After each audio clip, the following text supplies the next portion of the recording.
The water was gone. Where once the great cities of Zelara Prime had floated beneath crystal blue oceans, now only twisted metal remained. The coral towers that had taken 1,000 years to grow were crushed flat. The singing pools were Zelarian. Children learned to swim were filled with broken machines. Ambassador Kithara pressed her webbed hand against the cold viewing port of her ship. Her skin flickered from deep blue to pale silver. It was the color of fear, the color of death. She had seen this happen to 3 worlds now. 3 beautiful ocean worlds turned into graveyards of metal and rust. The devourers had come without. Warning, they looked like ships at first, but they were more like a disease. They ate everything. Metal, stone, water, even the air itself. They turned it all into more of themselves. More hungry machines that spread across the galaxy like a plague. Kithara's ship shuddered as it jumped into hyperspace. She was heading to the one place in the galaxy where someone might listen, the Galactic Council on New Geneva. It was her last hope. Her people's last hope. Behind her, she could hear the soft crying of the survivors. Only 50,000 Zelarians were left from a population of 12 billion. They floated in the emergency pools throughout the ship, their gills working hard.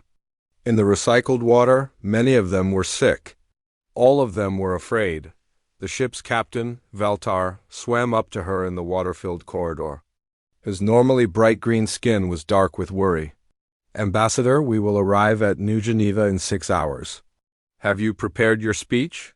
Kithara touched the small device in her pouch. It contained the final transmission from Zelara Prime.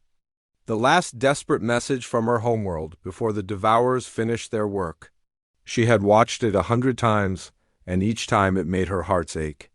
I have the recording, she said, but I fear it will not be enough. The council has rules, procedures. They like to talk and vote and form committees. We do not have time for that. Veltar's large eyes grew sad. Then what will we do? We will ask for help, Kithara said, and we will hope someone remembers what it means to save a dying people. The council chambers on New Geneva were a marvel of engineering. Representatives from 47 different species sat in their custom environments. The bird-like Altarians perched on high branches in artificial trees. The rock-eating crystalline hegemony delegates sat in pools of molten minerals. The Trade Federation members counted profits on their data tablets. At the center of it all was a massive water sphere where Kithara floated, addressing the galaxy's most powerful beings. Her voice carried through the translation systems in dozens of languages. Honored members of the council, she began. I come before you with a simple request. My people are dying. The machines called devourers have taken our worlds. They have killed billions of innocent beings. We ask for your help.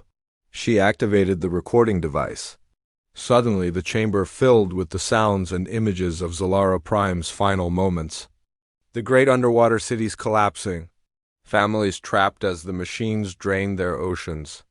Children crying for their parents in the darkness. The recording showed the devourer ships as they truly were. Not sleek vessels of war, but terrible. Amalgamations of consumed matter. Each ship was built from the bones of dead worlds. They moved like a swarm of insects, but each insect was the size of a mountain. When the recording ended, the chamber was silent. Then Elder Vax of the crystalline hegemony spoke. His voice sounded like rocks grinding together. This is indeed tragic, he said, but what you ask is impossible. The devourers have consumed entire star systems. Civilizations with fleets 1,000 times larger than ours have fallen to them. We cannot risk our own people on a hopeless mission. Counselor Zeph of the Altarian Empire ruffled his golden feathers. Perhaps we could offer sanctuary to the survivors. The Altarian systems have some suitable water worlds. Small ones, of course, we cannot house 12 billion refugees, but for 50,000. The Trade Federation suggests a more practical approach, interrupted Merchant Prince Golvar. Zelarian deep-sea mining technology is valuable. We could purchase the rights to their remaining knowledge, use the profits to fund refugee camps. Kithara felt her hope drain away like water through a broken seal. They were not going to help. They were going to manage the crisis. They were going to turn her people's extinction into a bureaucratic problem. "You do not understand," she said, her skin flashing bright red with anger. "The Devourers will not stop with Zelarian space. They consume everything in their path. Today, it is us. Tomorrow it will be you, all of you." The council members looked uncomfortable. They shifted in their seats and avoided her eyes. They knew she was right, but they also knew they were not strong enough to fight the machines. Elder Vax called for a vote. "All in favor of establishing monitoring stations to observe the Devourer advance." 38 hands, claws, and tentacles rose. "All in favor of offering limited refugee assistance to Zelarian survivors." 41 appendages lifted. "All in favor of military intervention against the Devourer swarm." Silence. Not a single vote. Cathara closed her eyes. Her people were alone? The galaxy would watch them die from a safe distance. They would monitor and observe and offer thoughts and prayers, but they would not fight. Then a voice spoke from the back of the chamber. It was a voice Cathara had never heard before, clear and strong and completely unafraid. "The Zelarian people ask for help. We'll provide it." Every head in the chamber turned. In the human delegation section, a woman in a blue uniform was standing. She was small compared to most of the alien representatives, but something about her presence filled the room. Captain Elena Rodriguez of the Terran Diplomatic Corps stepped forward. Her brown hair was pulled back in a simple ponytail. Her dark eyes were steady and calm. The blue marble insignia of Earth gleamed on her collar. The chamber erupted in noise. Some delegates laughed. Others chittered with concern. The Altarian squawked in surprise. "Captain Rodriguez," Elder Vax said, his rocky voice grinding with annoyance. "Humanity has been part of this council for less than 2 centuries. You lack the experience to understand the situation. The Devourers have destroyed civilizations that existed when your species was still discovering fire." Rodriguez did not sit down. She did not look away from the Elder's glowing crystal eyes. "With respect, Elder Vax, experience is not the same as wisdom. My species may be young, but we know the difference between right and wrong. The Zelarians asked for help, not monitoring. Not refugee camps, not thoughts and prayers. Help." "Counselor." Zeph ruffled his feathers nervously. "Captain, your courage is admirable, but be realistic. Humanity has fewer than 50 worlds. Your entire fleet could not scratch the hull of a single Devourer ship. You would be sending your people to die. For nothing." Rodriguez smiled. It was not a happy smile. It was the smile of someone who knew a secret. "Counselor Zeph, you are operating under some incorrect assumptions about human capabilities. But that is understandable. We have been very careful about what information we share with the galactic community." She touched a small device on her wrist. A holographic display appeared in the air above her head. It showed what looked like a star chart, but the symbols were unlike anything the aliens had seen before. "I am requesting permission from Earth Command to deploy assets that have been held in reserve, assets that most of you believed were fictional." "Merchant Prince." Golvar leaned forward. "What assets?" "Human fiction is full of impossible technologies. Faster-than-light drives that ignore physics. Weapons that destroy planets, ships that travel through time." "You cannot be serious," Rodriguez kept smiling. "The beautiful thing about human fiction, Merchant Prince, is that we never really considered it fiction. We considered it instruction. Manuals." She pressed another button on her device. A transmission began broadcasting across all known frequencies. It was a simple message, but it made the quantum computers of a dozen species crash trying to analyze it. "This is Captain Elena Rodriguez, authorization code Omega 77. Request immediate deployment of legacy fleet assets to Zelarian space. All units respond, all legends report for duty." The transmission ended. The chamber was silent again, but this time the silence felt different. It felt like the moment before lightning strikes. Elder Vax's crystals glowed brighter. "Captain, what have you done?" Rodriguez finally sat down.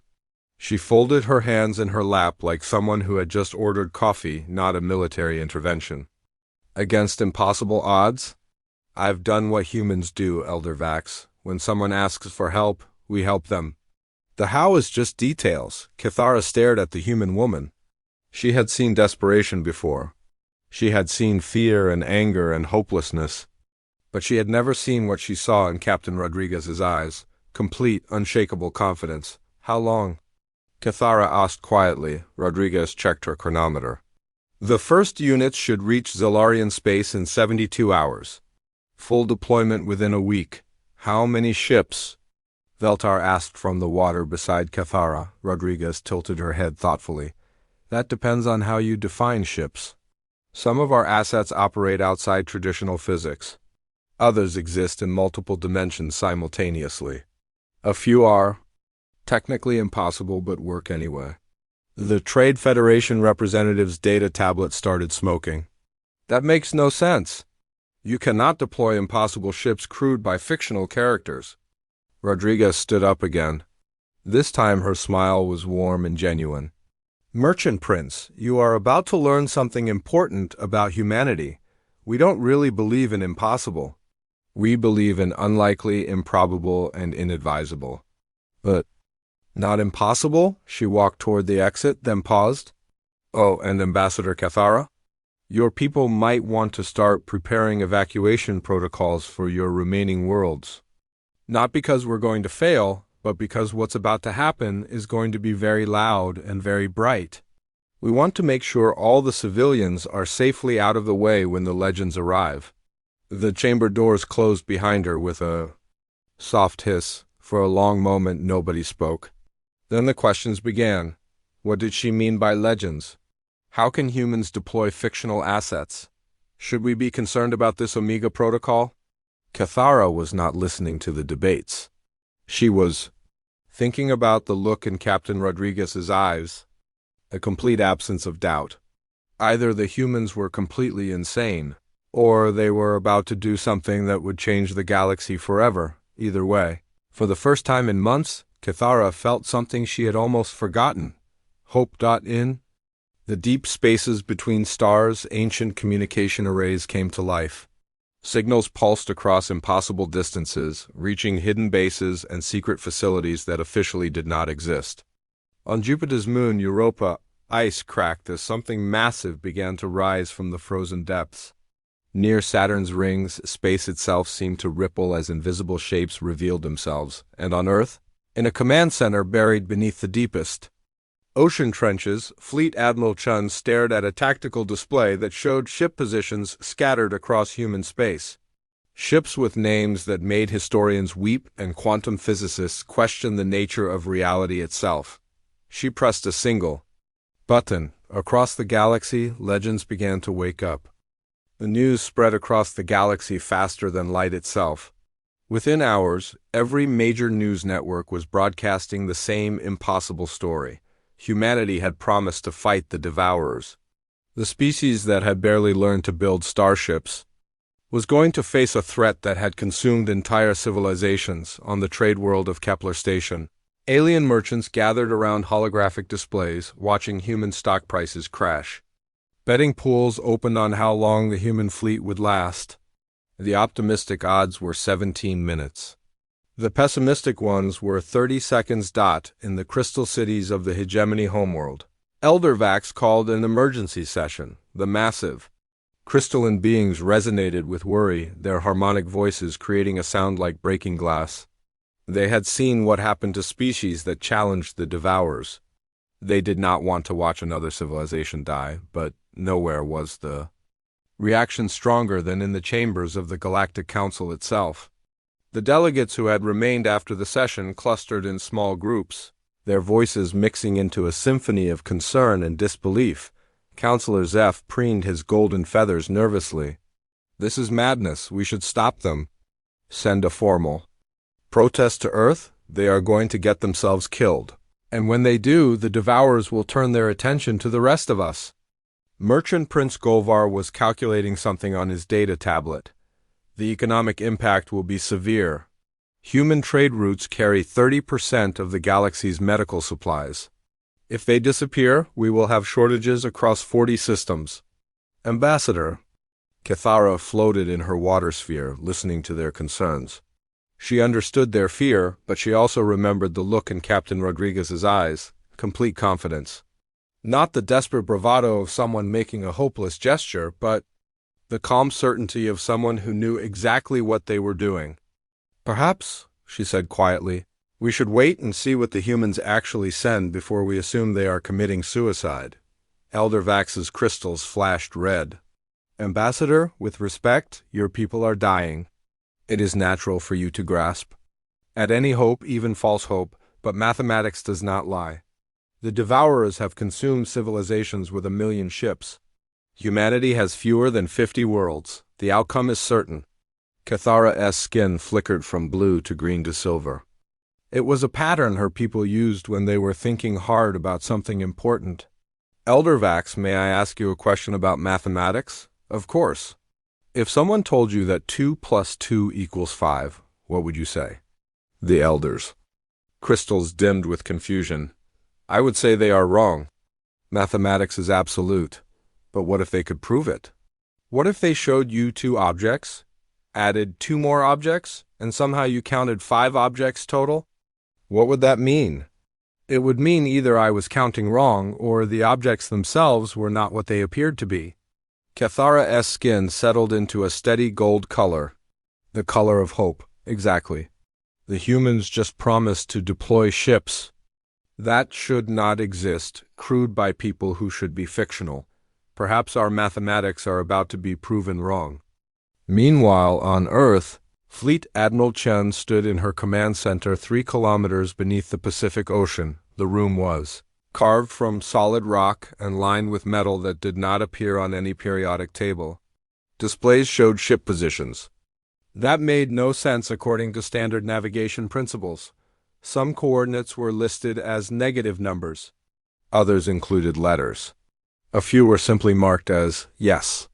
Her aide, Commander Park, approached with a worried expression. "Admiral, we're receiving thousands of communications from across the galaxy. Everyone wants to know what we're actually sending to help the Zelarians." Chun did not take her eyes off the displays. What did Captain Rodriguez tell them? "That we don't believe in impossible," Chun smiled. It was not a happy smile. It was the smile of someone who had spent 30 years keeping humanity's greatest secret. She always was good with understatement. She pressed a series of buttons on her command console. Around the galaxy, ancient communication arrays hummed to life.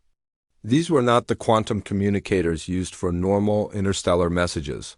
These were something older, something that worked on principles the physicists still did not understand. The first response came from Europa Base, a mechanical voice, crisp and professional, USS Enterprise responding. Captain Kirk acknowledging deployment orders. Estimate arrival at Zelarian space in 71 hours, 37 minutes. Commander Park's tablet clattered to the floor. "Admiral, that's impossible. Captain Kirk is a fictional character from old television shows. The Enterprise is not a real ship." Chun finally turned away from her displays. Her face was calm, but her eyes held depths that seemed to contain entire galaxies. "Commander, how long have you been assigned to Deep Command?" 6 months, ma'am." "Then there are things you have not yet been cleared to know. Tell me, what do you think fiction is?" Park bent to retrieve his tablet. His hands were shaking slightly. "Stories, ma'am. Made-up adventures, entertainment." "Wrong."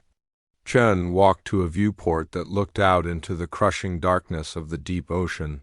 Strange lights moved in that darkness. Lights that belonged to things that officially did not exist. "Fiction is not made-up stories, Commander.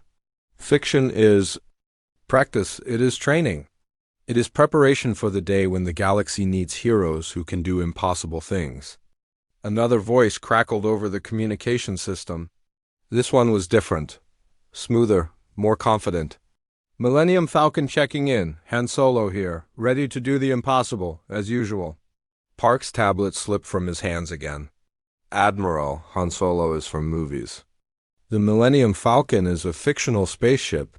Chun's reflection in the viewport was smiling. "Is it, Commander? Are you certain about that?" Before Park could answer, more voices began reporting in. Each one made his understanding of reality crumble a little more. Normandy SR-2 standing by. Commander Shepard ready for deployment. Serenity acknowledging orders. Captain Reynolds reporting, we aim to misbehave. USS Voyager ready for departure. Captain Janeway here. We've been lost in worse places than this. Chun turned back to her displays. The impossible coordinates were changing, ship positions moving. As vessels that should not exist began their journey toward a war that could not be won. Commander Park, I want you to understand something very important. Every civilization in this galaxy has stories. Tales of heroes and villains, of impossible ships and miraculous victories. But only humanity has ever asked the next logical question. Which is? What if our stories were real? What if our heroes could actually exist? What if the ships in our imagination could actually fly? Park was staring at the displays now, watching coordinates that included dimensions his training had never covered. You're saying we somehow made fiction real? I'm saying we never considered it fiction in the first place. Chun pressed another button. A new display appeared, showing Earth itself. But this was not the Earth that appeared on any public star chart. This Earth was surrounded by construction facilities that existed in folded space. Shipyards that built vessels from crystallized dreams, academies where heroes learned to become real. For over 200 years, Commander, humanity has been preparing for the day when the galaxy would need us to be more than we appear to be. We studied every story ever told. We analyzed every hero ever imagined. We asked ourselves, how do you build a ship that can do the impossible? How do you train a crew that can save everyone? The communication system crackled again. This time, the voice was different, older, more serious. This is Admiral Adama aboard Battlestar Galactica, all Vipers ready for launch. We fought impossible odds before. Park's legs gave out. He sat heavily in the nearest chair.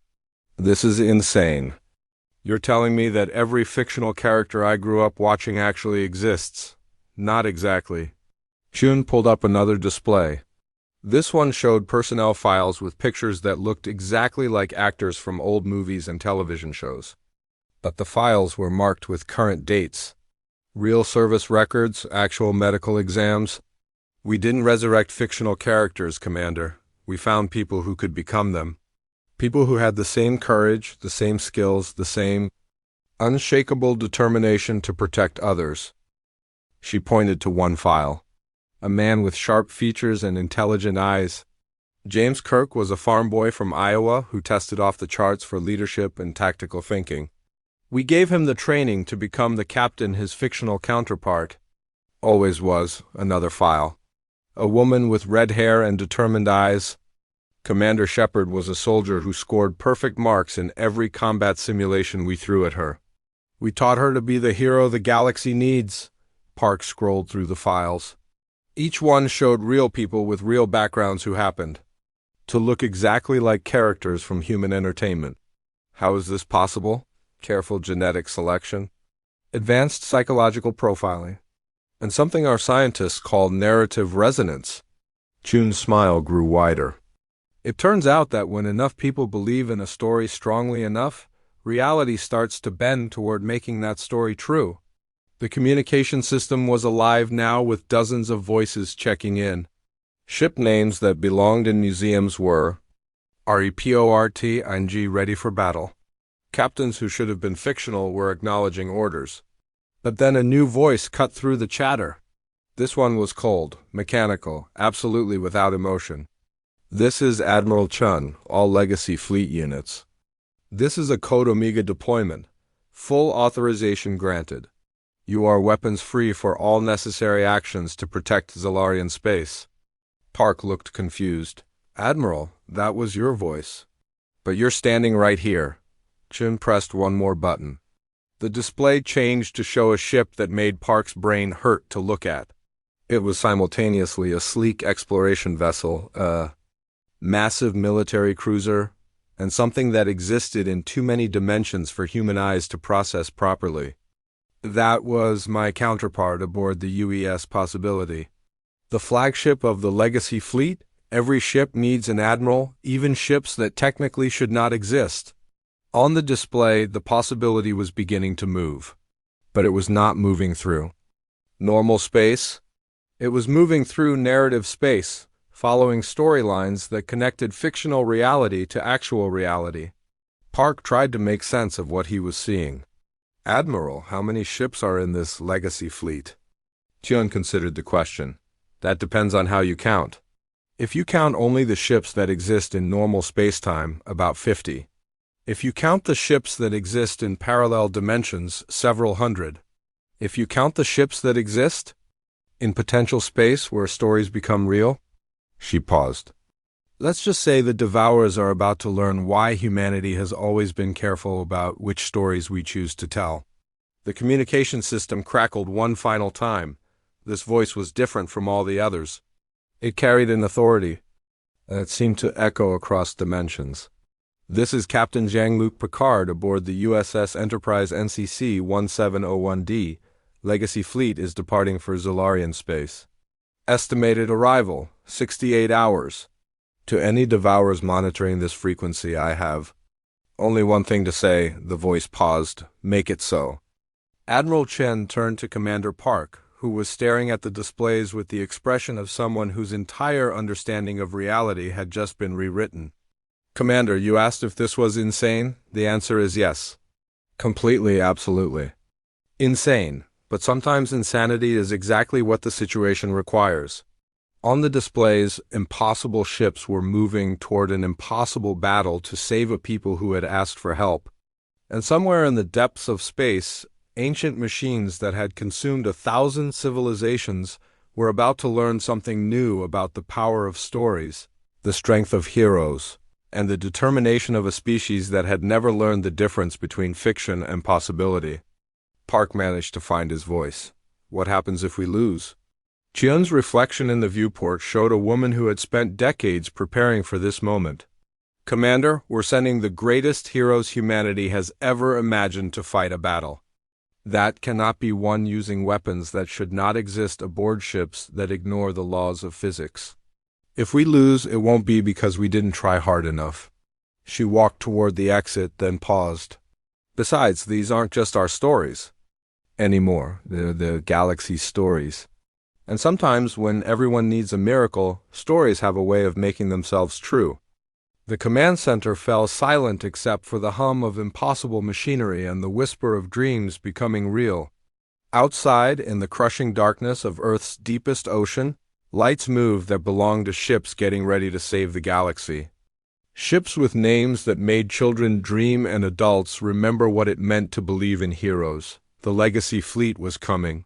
And the universe was about to discover that humanity's greatest weapon had never been their technology or their military might, it had always been their stories. The devourer swarm consumed Zelara forth like a disease eating healthy flesh.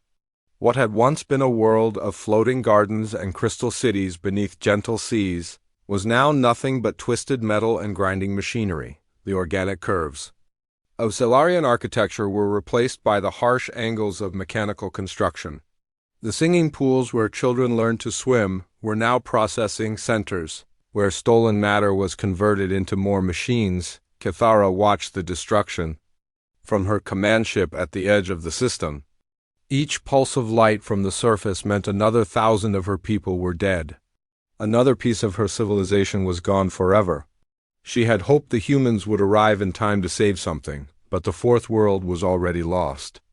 "Ambassador," Captain Veltar swam up beside her in the water-filled observation chamber. "Our sensors are detecting massive energy signatures approaching from the jump point. Whatever the humans are sending, it's big." Cathara's skin flickered. From despair blue to hope gold, how big? Unknown. Our instruments keep giving impossible readings. Some ships register as larger than space stations.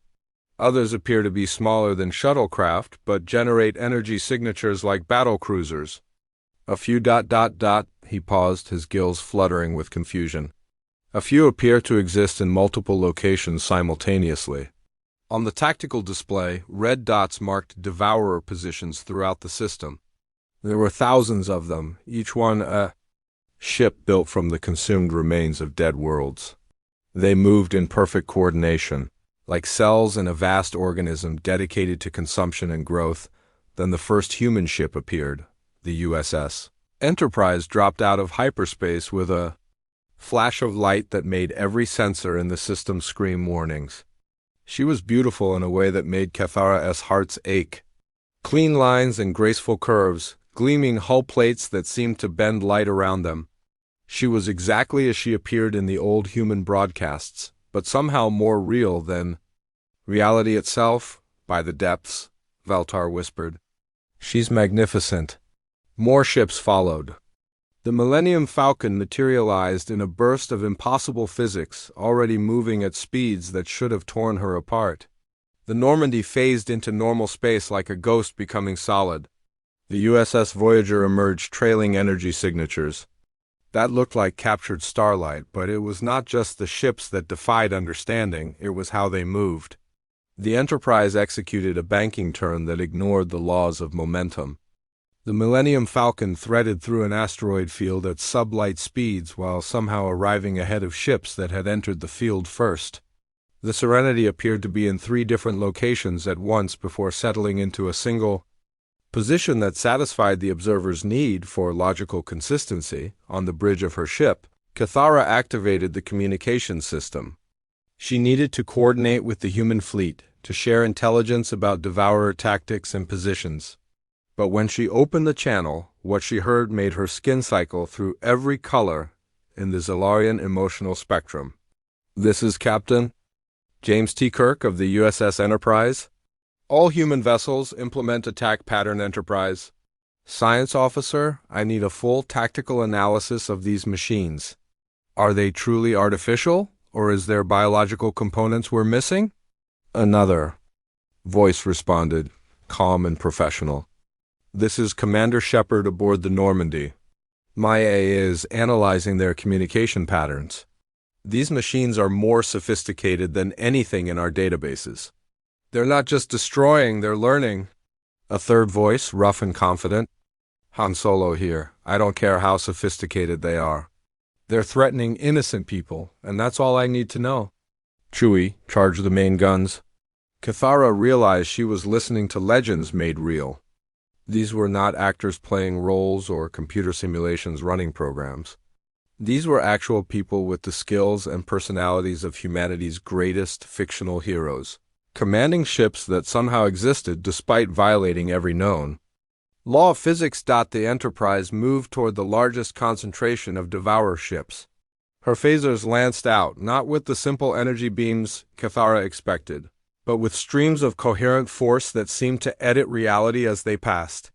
Where the beams struck devourer hulls, the machines did not just explode. They ceased. They became spaces where machines had never existed. "Fascinating," came another voice over the communication channel. "The devourer's construction appears to be based on quantum probability matrices. They exist as the statistical likelihood of consumed matter being organized into functional machinery. If we can disrupt that probability—" "Spock," Kirk's voice interrupted. "Can you target their quantum foundations?" "Attempting now, Captain." The Enterprise's torpedoes were unlike anything in any military database. They moved through space like guided thoughts, each one carrying a payload of crystallized impossibility. When they struck devourer ships, the machines did not just die. They forgot how to exist, but the devourers were not helpless victims. They had consumed entire civilizations, absorbed technologies from 1,000 different species. They began adapting to the human attack patterns with terrifying speed. A swarm of smaller devourer units surrounded the Millennium Falcon, firing weapons that could disassemble matter at the atomic level.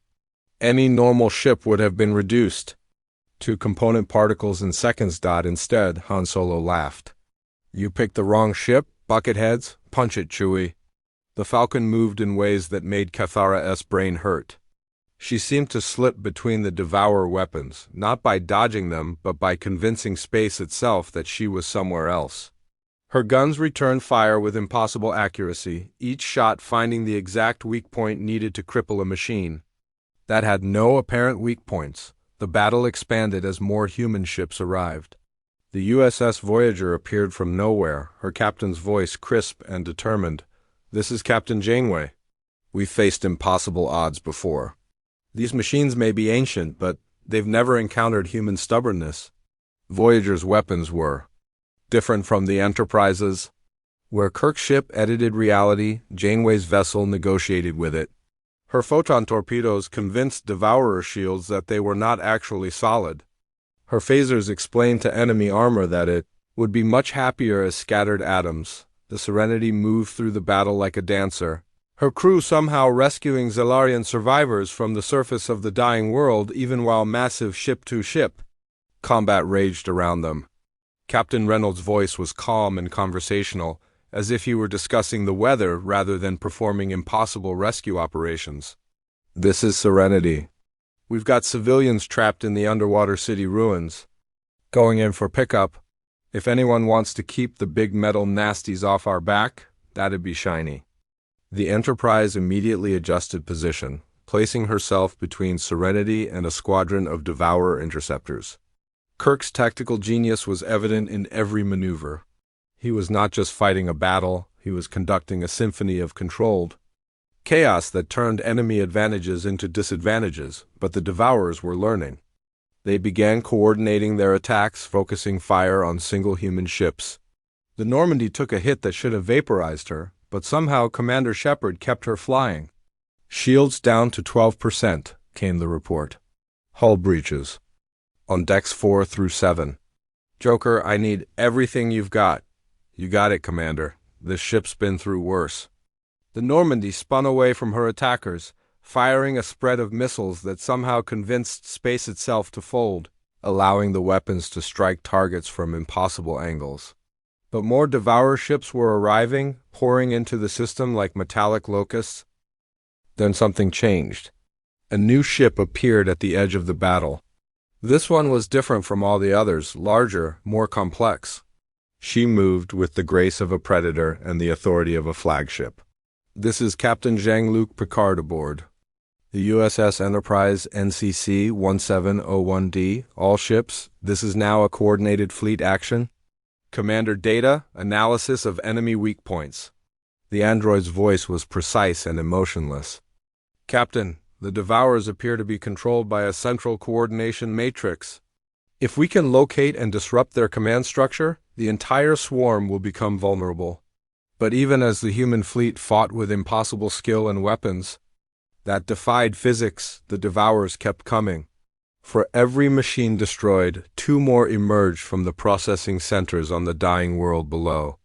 The humans were magnificent, but they were still outnumbered 1,000 to 1. Cathara watched the battle with growing despair. The humans were performing miracles, but miracles had limits. Even legends could be overwhelmed by pure numbers. Then she heard something that changed everything. A new voice on the communication channel. This one was different from all the others, younger, more uncertain, but carrying a power that made reality itself listen. "This is Luke Skywalker in X-Wing Red 5. I'm reading a massive artificial construct. At the center of the swarm, it looks like ... He paused. "It looks like a Death Star, but bigger, much bigger." Silence fell over the communication channel. Even the sound of weapons fire seemed to fade for a moment. Captain Kirk's voice was the first to respond. "Luke, are you certain?" "Yes, sir. It's not broadcasting any signals, but I can feel it through the Force. That's their command center. That's what's controlling the entire swarm." Picard's voice was thoughtful. "A central command structure would explain their coordination. If we could disable it." "The question," came a new voice, cold and mechanical, "is whether such a structure can be disabled by conventional weapons. My analysis suggests it would require a very precise attack." Cathara realized she was listening to tactical planning. Between legends, but these were not just any legends. These were heroes who had faced impossible odds before and found ways to win.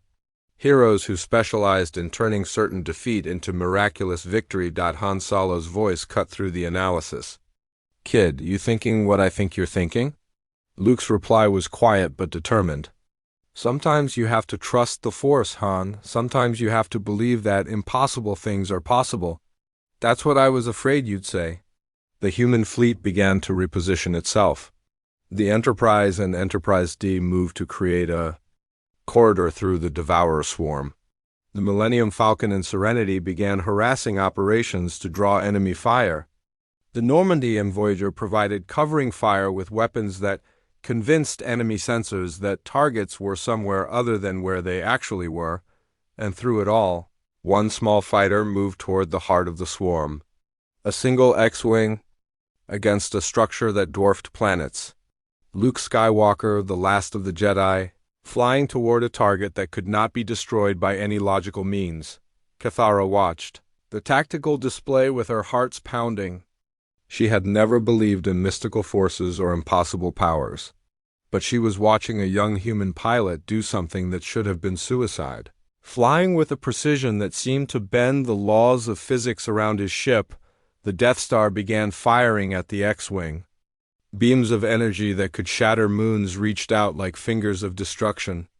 But Luke's ship danced between them, following flight patterns that existed more in faith than in aerodynamics. "I'm going in," Luke's voice said quietly. "Cover me," the human fleet responded instantly. Every ship moved to provide protection for the single fighter. The Enterprise's phasers carved paths through enemy formations. The Millennium Falcon pulled impossible maneuvers to draw fire away from Luke's approach. The Normandy's missiles convinced space itself to provide cover, and Luke Skywalker, farm boy turned legend, lined up his impossible shot and trusted in a power that most of the galaxy had forgotten was real. When he fired, reality itself seemed to hold its breath. The torpedo moved not just through space, but through possibility itself, following a path that led from what was to what needed to be. The Death Star died not with an explosion, but with a sigh of relief, as if it had been waiting for someone to set it free from the burden of destruction. And across the system, every Devourer ship stopped moving, stopped firing, stopped consuming. They floated in space like sleeping giants, their red lights fading to peaceful darkness. The battle was over. The legends had won. And Cathara realized she was crying tears that sparkled like stars in the artificial gravity of her ship. The silence that followed the Death Star's destruction was the most beautiful sound Cathara had ever heard. For the first time in months, space around a Zelarian world was quiet. No grinding of metal consuming metal. No screams of dying cities. Just the peaceful hum of ships floating in the darkness, their weapons finally silent. But the quiet did not last long. "All ships, this is Captain Picard. Sensors are detecting massive energy signatures approaching from deep space. It appears we have destroyed a control node, not the primary command structure." On the tactical displays, new red dots began appearing at the edge of the system, hundreds of them. Then thousands. The Devourer swarm Luke had stopped was just the advance force. The real fleet was coming, and it was larger than anything anyone had imagined. Captain Kirk's voice was calm but serious. "How many ships are we looking at, Data?" The android's response made every heart in the fleet skip a beat. "Preliminary scans indicate approximately 50,000 Devourer vessels of various configurations. Several appear to be planet-class constructs. The largest structure measures over 3,000 kilometers in length." Han Solo's voice cut through the shocked silence. "Well, that's just great. We go from fighting a few thousand bucketheads to facing the entire Devourer Navy. Anyone got any bright ideas?" Commander Shepard's response was characteristically direct. "We fight them. Same as before, just more of them." "Commander," came Captain Janeway's voice, "even our ships have limits. We cannot engage 50,000 enemies simultaneously." "Then we don't fight them all at once," Kirk said. "We make them come to us on our terms." But as the human captains discussed tactics, something unexpected happened. Dr. Ellie Arroway's voice came over the communication channel from the science vessel Contact. She had been monitoring Devourer communications throughout the battle, trying to understand how their coordination systems worked. "Captains, I need to share something important. I've been analyzing the Devourer communication patterns, and I don't think they're what we assumed they were." Spock's voice was immediately interested. "Explain, Doctor." "They're not just sending tactical data. They're sending something that looks like Distress calls, requests for help. The destroyed command ship wasn't ordering the swarm to attack. It was asking them to save it. A long pause followed this revelation. Then Captain Picard spoke, his voice thoughtful. Doctor, are you suggesting the Devourers are not aggressive invaders? I'm suggesting they might be refugees. Very old, very lost refugees who have forgotten what they were originally fleeing from. Luke Skywalker's voice was quiet but certain. I felt something when I destroyed that Death Star, not evil, not hunger for destruction. It felt lonely, like it had been carrying a burden for so long it had forgotten why. The approaching Devourer fleet was close enough now for detailed scans. The human ship's sensors revealed something that changed everything. The massive vessels were not sleek war machines. They were crude constructions, built from whatever materials the swarm could find. Ships patched together from 1,000 different technologies, held together by desperation rather than design. Commander Data's analysis was precise and troubling. Captain, these vessels show signs of extreme age. Some components date back over 10,000 years. The construction pattern suggests they were built by beings fleeing some form of catastrophic event. Fleeing from what? Kirk asked. Unknown. However, the energy signatures suggest their original homeworld was destroyed by stellar collapse. A supernova or gamma ray burst that sterilized their entire star system. Dr. Arroway's voice was excited now. That explains their behavior. They're not conquerors. They're survivors. They've been wandering space for millennia, consuming raw materials to keep their ships running, looking for a place to rebuild their civilization. But why attack inhabited worlds? Shepard asked. Why not find empty systems? Spock's response was logical but sad. After 10,000 years of wandering, their original programming may have degraded. They may no longer remember the difference between inhabited and uninhabited space.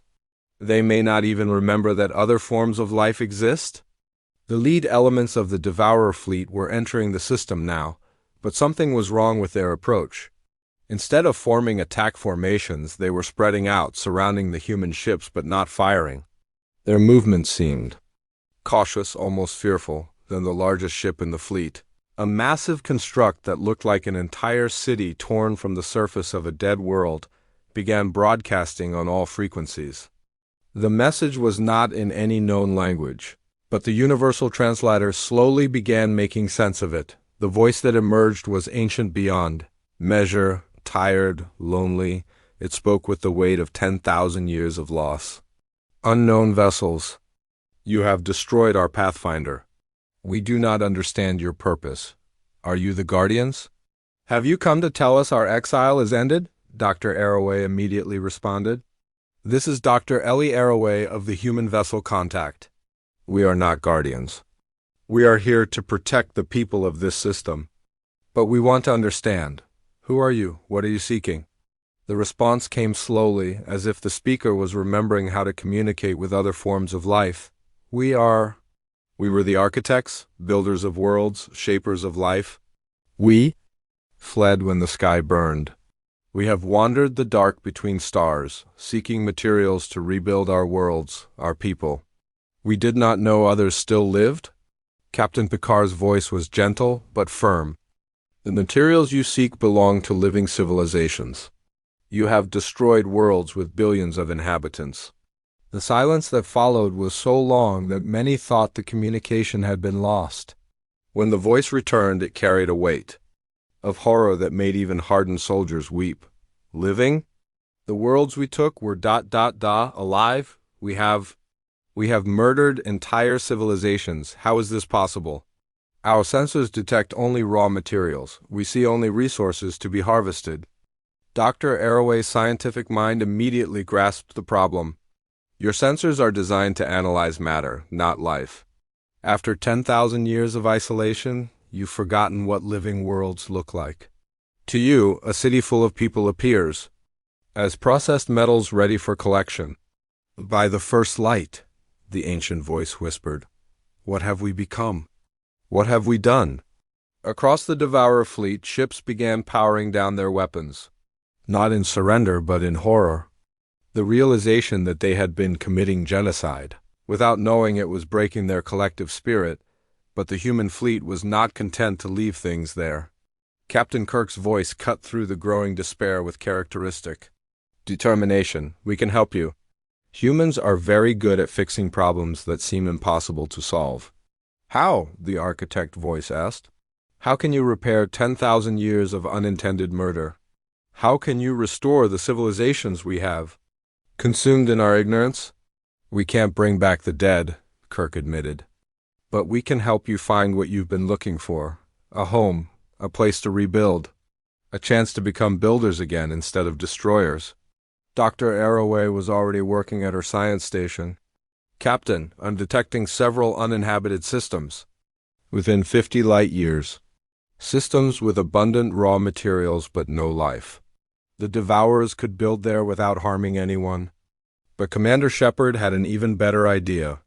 Or they could help rebuild what they've destroyed. The Zelarian worlds are damaged but not dead. What if the Devourers use their construction abilities to repair instead of consume? The ancient voice was quiet for a long time. When it returned, it carried something that had been absent for millennia. Hope. You would trust us after what we have done? You would allow us to approach your people's worlds? Captain Picard's response was immediate. Trust must start somewhere, and perhaps the best way to atone for unintended destruction is through intentional creation. Luke Skywalker's voice added something that surprised everyone. I can feel your pain, your loss, your desire to make things right.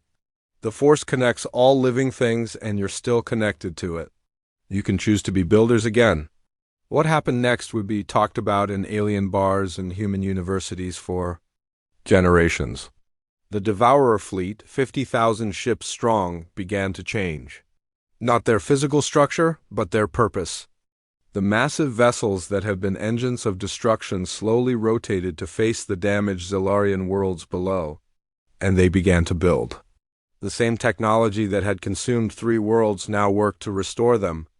Devourer ships descended into the poisoned oceans of Zelara Prime and began extracting the metallic toxins, converting them back into pure water. Construction units that had built machines of war now constructed coral nurseries and kelp forests. The largest Devourer vessel, the city ship that served as their flagship, positioned itself in orbit around Zelara 4th. Slowly, carefully, it began extending massive mechanical arms toward the planet's surface. But instead of taking, it was giving. Streams of organic matter flowed from the ship's holds, matter reclaimed from the consumed cities and processed back into the building blocks of life. Ambassador Cathara watched in amazement as her homeworld began to heal. The twisted metal wastelands became foundation platforms for new cities. The poisoned seas cleared as Devourer filtration systems worked around the clock to restore the water's purity. How is this possible? She whispered. Dr. Arroway's voice was full of wonder. They're not just machines. They're a symbiotic civilization. Part organic, part artificial, all dedicated to creation. They were always builders. They just forgot what they were supposed to be building, the work continued for days. Human ships worked alongside Devourer vessels, sharing technical knowledge and construction techniques. The Enterprise provided energy shields to protect the restoration work. The Millennium Falcon ferried supplies between ships with impossible speed. The Normandy coordinated rescue operations for survivors found in the deepest ruins. But the most remarkable sight was watching the Devourers learn to be builders again. They approached each task with the care of artists, taking time to understand what they were creating instead of simply processing raw materials. They consulted with Zelarian survivors about the design of new cities, incorporating traditional architecture with advanced technology. Captain Kirk stood on his bridge, watching the restoration work through the main view screen. Mr. Spock, what's the status of the other affected worlds? Captain, the Devourers have dispatched construction fleets to all previously damaged systems. They appear to be applying the same restoration techniques on a larger scale. Several civilizations that were presumed extinct are beginning to show signs of recovery. And the Devourer fleet? They have requested permission to establish a permanent construction alliance with the Galactic Council. They wish to become what they call gardeners of the galaxy, using their abilities to restore damaged worlds and build new homes for species in need. Kirk smiled. It was the smile of someone who had just watched an impossible problem become an incredible opportunity. Sometimes, Spock, the best way to stop an enemy is to help them remember who they really are. On the surface of Zelara 4th, Ambassador Cathara swam through the first clean ocean her world had seen in months. Above her, devourer ships and human vessels worked together, their combined efforts healing wounds that had seemed beyond repair. The war was over, but more than that, it had become something else entirely. It had become the beginning of the greatest construction project the galaxy had ever seen, and at the center of it all were the humans who had looked at an impossible situation and found a way to turn enemies into allies, destruction into creation, and despair into hope. The Legacy Fleet had done more than save the Zelarians. They had saved the Devourers from themselves, and in doing so they had given the galaxy something it had never had before, a second chance for everyone. 6 months later, the Galactic Council chambers looked exactly the same as they had the day Ambassador Cathara first asked for help. The same alien delegates sat in their custom environments. The same translation systems hummed quietly in the background. The same massive water sphere floated at the center, ready to accommodate aquatic speakers, but everything else had changed. Cathara floated in the sphere, but she was not alone.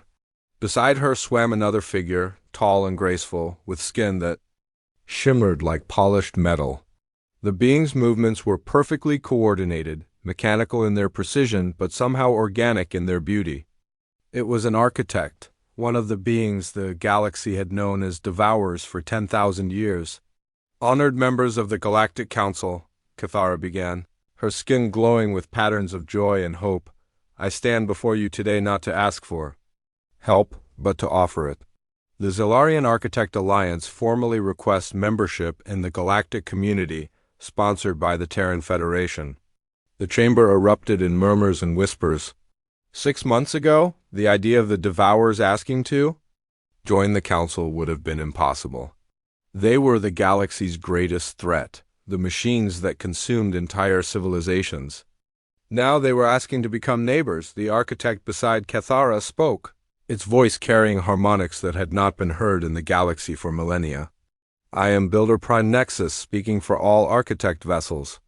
We come before you to seek forgiveness for crimes we committed in ignorance, and to offer our abilities in service of restoration and creation. Elder Vax of the crystalline hegemony was the first to respond. His crystal body resonated with skeptical tones. 6 months ago, your fleets were consuming inhabited worlds. Now you claim to be reformed.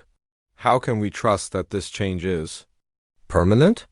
Nexus's response was accompanied by a holographic display that filled the chamber. It showed system after system where architect vessels worked alongside local populations, rebuilding destroyed worlds with impossible speed and precision. Cities that had taken centuries to build were being restored in weeks. Ecosystems that had been poisoned were blooming with new life. We do not ask for trust based on words, Nexus said. We ask for judgment based on actions. In the past 6 months, architect construction fleets have restored 47 damaged worlds, built 17 new space habitats for refugee populations, and provided clean water to over 2 billion beings across 12 systems. Captain Rodriguez stood in the human delegation section, wearing the same blue uniform she had worn 6 months ago. But now the blue marble insignia on her collar was accompanied by another symbol, a joined circle representing the Human Architect Cooperative Agreement. The Terran Federation vouches for our architect partners, she said calmly. They have proven their commitment to creation over destruction. They have chosen to use their abilities to heal the galaxy rather than harm it. Counselor Zeph ruffled his golden feathers nervously. Captain Rodriguez, your fleet's intervention was remarkable, but this goes beyond military cooperation. You are asking us to accept former enemies as members of our governing body. Rodriguez smiled that same mysterious smile she had worn 6 months ago. Counselor Zeph, Isn't that what the Galactic Council is supposed to be about? Finding ways for different species to work together instead of fighting each other? The debate continued for hours. Some delegates worried about architect technology being too advanced, potentially disrupting the galactic economy. Others questioned whether beings who had spent 10,000 years as nomads could adapt to settled diplomatic life. A few wondered if the transformation was real or just an elaborate deception, but gradually the evidence became overwhelming. Species after species stood to testify about architect construction projects in their systems. The bird-like Altarians spoke of floating cities built in their upper atmosphere, perfect homes for their aerial lifestyle. The rock-eating crystalline hegemony praised new deep-core mining facilities that harvested minerals without damaging planetary ecosystems. Most surprisingly, representatives from civilizations that had been attacked by the Devourers spoke in favor of the alliance. The Catherian collective, which had lost 2 worlds to the swarm, had seen both planets completely restored and improved beyond their original condition. The architects did not just rebuild our cities, said collective speaker Ran. They built them better. They learned our history, our culture, our needs. They created homes that honored our past while embracing our future. As the testimonies continued, Captain Rodriguez fielded questions about the human fleet that had made all of this possible. The alien delegates were still struggling to understand how humanity had deployed ships and crews that seemed to exist outside normal physics. "Captain," asked Merchant Prince Gulvar, "your fleet accomplished what should have been impossible. Can you explain to the Council how humans developed such advanced technology?" Rodriguez considered her answer carefully. "Merchant Prince, the technology was not the key. The key was understanding that sometimes the impossible becomes possible when you refuse to accept that it can't be done." "That is not an answer," Elder Vax rumbled. "It is philosophy." "With respect, Elder Vax, philosophy was exactly what the situation required. The architects were trapped by the logic of their programming. They could only see resources where others saw life. It took a philosophical shift to help them remember what they had forgotten." Dr. Arroway's voice came over the communication system from the science vessel Contact, which was orbiting New Geneva. If I may add to Captain Rodriguez's explanation, the real breakthrough was communication. We didn't defeat the Devourers with superior weapons. We defeated their isolation with understanding. The council members listened as Dr. Arroway described the months of work that had followed the battle. Human linguists and architect data analysts working together to rebuild the ancient translation protocols. Cultural exchange programs where humans learned about the architects' lost civilization while teaching them about the diverse life forms that filled the galaxy. The architects had forgotten that other forms of life existed, Dr. Arroway explained. They had been alone for so long that they lost the ability to recognize consciousness different from their own. Teaching them to see life again was not a matter of technology. It was a matter of patience and empathy. Luke Skywalker's voice joined the conversation from his X-Wing fighter, which was providing escort duties for the diplomatic mission. "The Force connects all living things." The architects were still connected to it, but they had forgotten how to listen. Once they remembered, everything else followed naturally. The council session stretched into its second day as more evidence was presented. Holographic displays showed architect-built hospitals that could heal injuries thought to be permanent, agricultural platforms that could grow food in the vacuum of space, transportation networks that connected distant worlds with travel times measured in hours instead of weeks. But the most compelling evidence came from the Zelarian worlds themselves. Real-time feeds showed the restored oceans of Zelara Prime, now cleaner and more vibrant than they had been in centuries. The floating cities were larger and more beautiful than before, incorporating both traditional Zelarian architecture and architect engineering principles. Children swam in the crystal-clear waters, learning alongside young architects who had been grown in the construction ship's biological laboratories. The two species were not just rebuilding worlds together. They were building a shared future. Finally, Elder Vax called for the formal vote. The question before the council is whether to admit the Zelarian Architect Alliance as a member of the galactic community. All in favor. The response was not unanimous, but it was overwhelming. 43 of the 47 council members voted to approve the membership. The abstentions came from species that wanted more time to study the implications, not from those who opposed the alliance. As the vote was announced, something remarkable happened. Across the galaxy, architect vessels began broadcasting a signal that had not been heard for 10,000 years. It was the sound of their homeworld, preserved in digital memory through millennia of wandering. A song of gratitude that resonated across dimensional barriers and touched the hearts of every living being within 1,000 light-years. Captain Rodriguez stood to address the council one final time. 6 months ago, Ambassador Cathara asked for help. Today, she is offering help to others. The transformation is what the human spirit is all about. We believe that every problem has a solution, every enemy can become a friend, and every ending can become a new beginning. But even as the Council celebrated this unprecedented alliance, new challenges were arriving. The communication systems throughout the chamber began receiving distress signals from across the galaxy. 3 different species were facing extinction level. Threats in 3 different sectors. A plague ship was spreading deadly viruses through the Centauri cluster. Rogue artificial intelligences were converting entire star systems into computational matrices.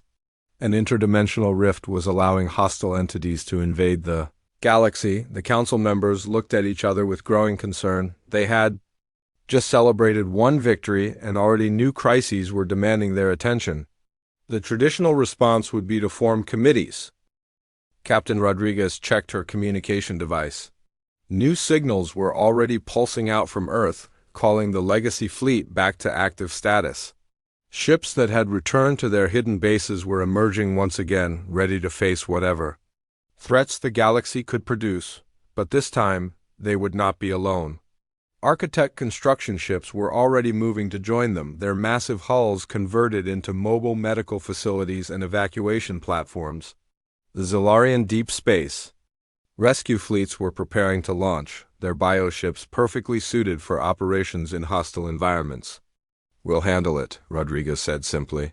And those 2 words carried a weight that made the entire council chamber fall silent. She was not speaking just for humanity anymore.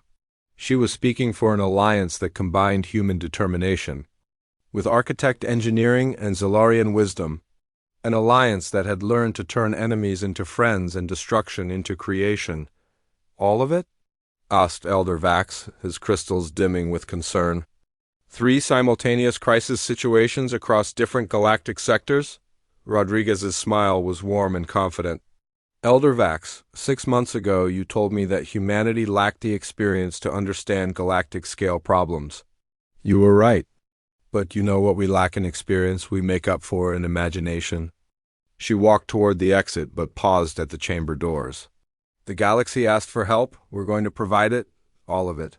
Because that's what heroes do, and this galaxy is full of heroes now. As the chamber doors closed behind her, the council members sat in contemplative silence. Through the great viewing windows, they could see ships beginning to move in the space around New Geneva, human vessels with impossible capabilities.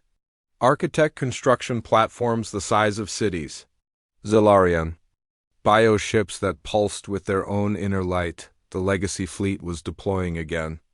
But now it was something more than a fleet. It was a symbol of what could happen when different species chose cooperation over conflict, understanding over fear, and hope over despair. In the depths of space, ancient enemies turned new allies, worked side by side, preparing to save a galaxy that had learned an important lesson. Sometimes, the best way to solve an impossible problem is to become the solution together. The stars themselves seemed to shine brighter, as if the universe approved of what its children had learned to do when someone asked for help, and in the distance, more distress signals were already arriving, carrying with them the promise of new adventures, new challenges, and new opportunities. To prove that no problem was too big when heroes worked together, the galaxy was no longer alone. It had legends watching over it, and those legends had learned the most important truth of all.